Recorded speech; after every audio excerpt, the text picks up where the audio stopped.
thank Paul and Trevor for organizing this important community event. I'm here not as a politician, but as one who has been a victim.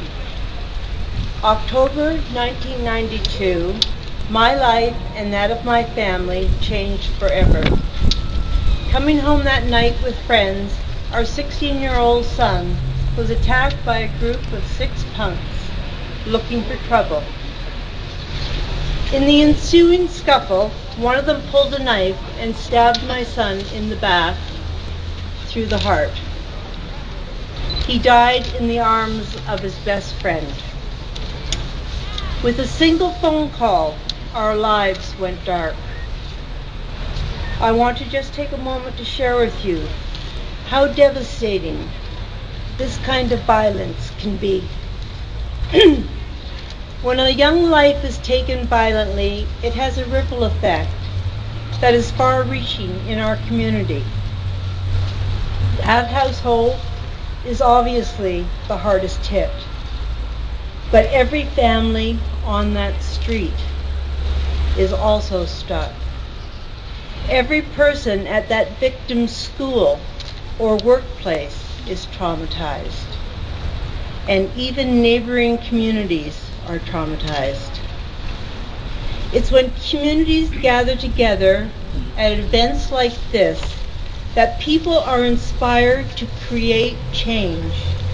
So we have an opportunity today to start something. Many of you knew my late husband, Chuck. Chuck, myself, and a few friends, in our grief and anger, started an organization called CRY, Crime, Responsibility, and Youth. Many of you signed our petition to lobby the federal government to make the needed changes to the Juvenile Offenders Act. We eventually presented 500,000 signatures to Ottawa, and the government responded with the Young Offenders Act. Not a perfect document, but an improvement to be sure. I don't say this to blow my own horn. We weren't special people. Chuck and I were just ordinary, working people who had a parent's worst fear thrust on us. When the paralyzing shock wore off, taking action helped us heal. The support we got from neighbors and complete strangers in this community, right here, well, I'll never be able to find the words to describe what a comfort it was to us. Eventually, 500,000 people stood with us, and some needed change was enabled. I'd like to encourage each and every one of you to try to find a way to get involved in promoting and enabling constructive change.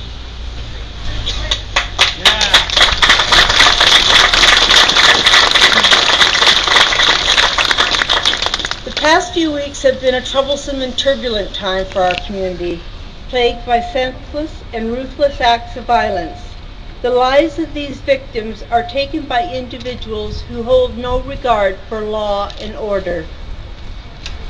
I'd like to say to the families who have been victimized that there can be healing. For some, it'll take years. For others, decades. And tragically, for some, it will never recover.